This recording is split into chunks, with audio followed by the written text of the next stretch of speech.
And 2 years ago, actually more like 3 years ago now, I think we stated our intention to become and start this journey of becoming an eco district, which is a bit of a challenge. However, there's lots of hopeful stories, especially for rural areas.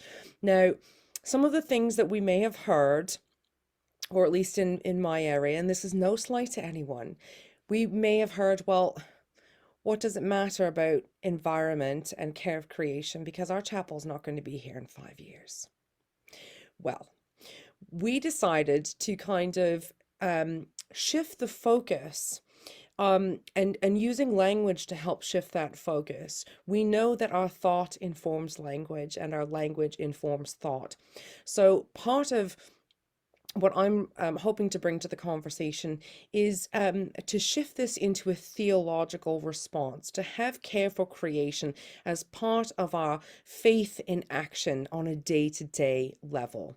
And also taking into consideration the justice of creation. So in those conversations that we're having with people, which happen, at chapel, they happen outside of chapel, they happen at synod, they happen at circuit meetings. We ensure that we talk about this at our circuit meetings, even if it's just a line or two, just to gently introduce the subject and to get people used to the idea that caring for creation can be a theological response. So some of the things that we've been doing that have been really hopeful is talking about the justice of creation and highlighting that in conjunction with poverty and injustice. Who can afford to buy more care of creation friendly things from the shop? It's people who can afford to do that have that option, and those who do not have the option to do that, if they're struggling financially, may not be able to um, purchase some of those things.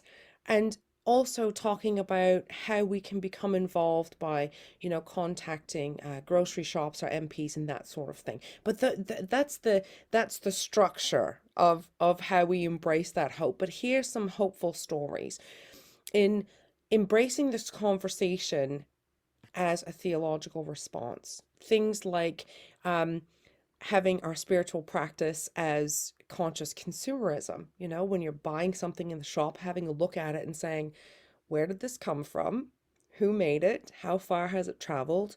Where's it going to go when I'm done with it?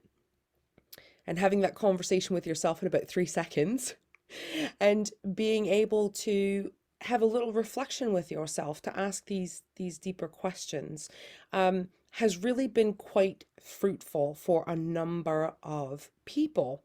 It started to reshift and refocus these conversations from being really doomy and gloomy. Let's face it, this is really overwhelming stuff that we're dealing with here. There are a number of really frightened people, very concerned people, and so we should be very concerned, who are feeling utterly hopeless and therefore get overwhelmed in their hopelessness that nothing can change. But as a district and as a circuit, in breaking that down into smaller pieces and looking at the more hopeful bits, that every little decision that we make can have an impact, is having an impact on how we're responding to this.